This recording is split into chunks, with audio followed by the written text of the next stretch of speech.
Hello students, myself Indu Jaiswal, Assistant Professor of Poddar Management Training Institute. Today I will teach about portfolio. Portfolio एक ऐसा संग्रह या record है जो व्यक्ति की उपलब्धियों, कौशल, अनुभव और योग्यताओं को प्रदर्शित करता है। यह व्यक्ति के अच्छे कार्यों और मूल्यों और उससे संबंधित सूचनाओं को प्रभावी रूप से उजागर करता है। कॉरपोरेशन, कॉलेज, यूनिवर्सिटीज़ में नियोक्ताओं के लिए बहुत ही उपयोगी उपकरण है। विद्यालय में भी विद्यार्थियों के विकास का पता लगाने के लिए यह संपूर्ण और विद्यार्थी केंद्रित उपागम है। पोर्टफोलियो के माध्यम से शिक्षकों के द्वारा विद्यार्थियों के शैक्षिक विकास के लिए निर्देशित किया जा सकता है और उनके भविष्य की योजना के अनुसार उनके लक्ष्य तक पहुंचाया जा सकता है। विद्यार्थियों से संबंधित सारी तरह की जानकारी पोर्टफोलियो के माध्यम से इकट्ठी की जा सकती है। एक तरह से पोर्टफोलियो एक ऐसा रिकॉर्ड है जिससे व्यक्ति अपनी उपलब्धियों, लक्ष्यों, प्रेरणाओं और व्यक्तिगत विचारों को संगठित कर सकता है। अब हम देखेंगे कि पोर्टफोलियो की आवश्यकता किन कारणों से हुई। इसमें सबसे पहला है नियोक्ता का दिशा निर्देशन, व्यक्तिगत भिन्नता, आत्मविश्वास बढ़ाने की विधि और शैक्षिक उपलब्धि। पोर्टफोलियो के माध्यम से हम साक्षात्कार द्वारा और इसे उपयोगी उपकरण के रूप में नियोक्ताओं का दिशा निर्देशन करते हैं, नियोक्ताओं के समक्ष प्रभावपूर्ण व्यक्तित्व को प्रदर्शित कर सकते हैं और उनका संगठन कर सकते हैं। पोर्टफोलियो द्वारा व्यावसायिक और शैक्षिक क्षेत्र में चाहे वो विद्यार्थी हो, चाहे वो नियोक्ता हो, चाहे वो कार्य करने वाले अध्यापक हों या कर्मचारी हों, उन सभी की व्यक्तिगत भिन्नताओं को पहचाना जा सकता है। पोर्टफोलियो खोज करने और आत्मविश्वास को बढ़ाने की एक विधि है। विद्यार्थियों के लिए इसका प्राथमिक कार्य शिक्षण अनुभवों को निर्देशित करना है जो शैक्षिक उपलब्धि के लिए बहुत ही आवश्यक है। इसके साथ ही साथ यह व्यक्तिगत और सृजनात्मक कौशल, ज्ञान और जो विभिन्न प्रकार की परियोजनाएं होती हैं और अनुभवों को प्रदर्शित करने की स्वीकृति प्रदान करता है और स्कॉलरशिप के आवेदन करने के लिए सहायक है और संस्थाओं में प्रमोशन करने में भी पोर्टफोलियो सहायता प्रदान करता है। अब हम बात करेंगे पोर्टफोलियो के प्रकारों की। पोर्टफोलियो के कौन कौन से प्रकार होते हैं?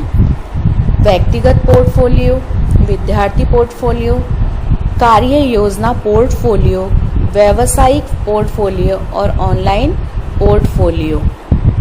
सबसे पहले हम बात करेंगे व्यक्तिगत पोर्टफोलियो की। व्यक्तिगत पोर्टफोलियो व्यक्ति की रुचि पर निर्भर करता है। यह व्यक्तिगत जानकारी को स्क्रैप बुक के समान प्रदर्शित करता है। यह स्वयं को जानने और समझने के लिए बनाया जाता है और इससे यह भी पता चलता है कि भविष्य में व्यक्ति क्या पसंद करेगा। नेक्स्ट आता है विद्यार्थी पोर्टफोलियो। पोर्टफोलियो विद्यार्थियों के विद्यालय में अध्ययनरत रहने तक उनके ज्ञान और शैक्षिक विकास को निर्देशित करता है और योजनानुसार बनाया गया पोर्टफोलियो विद्यार्थियों के शैक्षिक विकास के लिए उपयोगी और लाभदायक होता है। थर्ड आता है कार्य योजना पोर्टफोलियो, यानी कि शैक्षिक और व्यावसायिक क्षेत्र में किए गए परिश्रम को व्यक्तिगत और विशिष्ट रूप से कार्य योजना में परिवर्तित किया जाता है। इससे संबंधित पोर्टफोलियो का निर्माण किया जा सकता है। मान लीजिए कोई व्यक्ति यदि अच्छा खिलाड़ी है तो वह विद्यालय में विद्यार्थियों के खेल संबंधी योजनाओं को स्वयं के द्वारा किए गए अनुभवों और अन्वेषण के माध्यम से प्रदर्शित कर सकता है और इससे वह एक अच्छा व्यवसाय भी प्राप्त कर सकता है। नेक्स्ट है व्यवसायिक पोर्टफोलियो। व्यवसायिक पोर्टफोलियो व्यक्ति के कौशल, उसकी पृष्ठभूमि, उसकी उपलब्धियों और अनुभवों को निर्देशित करता है और व्यक्ति को विशिष्ट स्थान दिलाता है। जैसे कि एक शिक्षक के व्यवसाय के लिए एक पोर्टफोलियो में उसके अनुभव, उपलब्धियां, लक्ष्य, आकांक्षाएं इस प्रकार प्रदर्शित की जाए जिससे संस्था में उसका स्थान निर्धारित किया जा सके। फिर आता है ऑनलाइन पोर्टफोलियो। इंटरनेट का युग है। ऑनलाइन पोर्टफोलियो व्यवसाय प्राप्त करने के लिए उपयोगी है। इस पोर्टफोलियो में व्यक्ति अपनी जीवन की प्रगति और उपलब्धियों को ऑनलाइन पोर्टफोलियो में लिख सकता है। बहुत सारे नियोक्ता अपनी आवश्यकता अनुसार इस आवेदन को पढ़ेंगे और व्यक्ति को व्यवसाय प्रदान करेंगे। अब हम देखेंगे कि पोर्टफोलियो के लिए किन किन बातों को ध्यान रखना आवश्यक है या उसके कौन कौन से आवश्यक अंग हैं। सबसे पहले है मुख्य पृष्ठ। पोर्टफोलियो का जो मुख्य पृष्ठ है उसको अलग तरीके से डिजाइन किया गया होना चाहिए। मुख्य पृष्ठ आकर्षक और रंगीन होना चाहिए जिस पर नाम, ग्रेड, वर्ष सभी लिखा होना चाहिए। सेकंड है पृथक से लेबल, यानी कि जो पोर्टफोलियो में जो नाम दर्शाया जा रहा है, जो ग्रेड दर्शाई जा रही है या वर्ष अंकित किया जा रहा है उसको एक पृथक रूप से लेबल लगाकर अंकित किया जाना चाहिए। फिर है विद्यार्थियों की उपलब्धियों के साथ विभाजन। पोर्टफोलियो को विद्यार्थियों की उपलब्धियों के अनुसार मुख्यतः 5 बिंदुओं में विभाजित किया जाना चाहिए, जैसे आवश्यक ज्ञान, संप्रेषण, विचार कौशल, भावात्मक बुद्धि और जीवन योजना।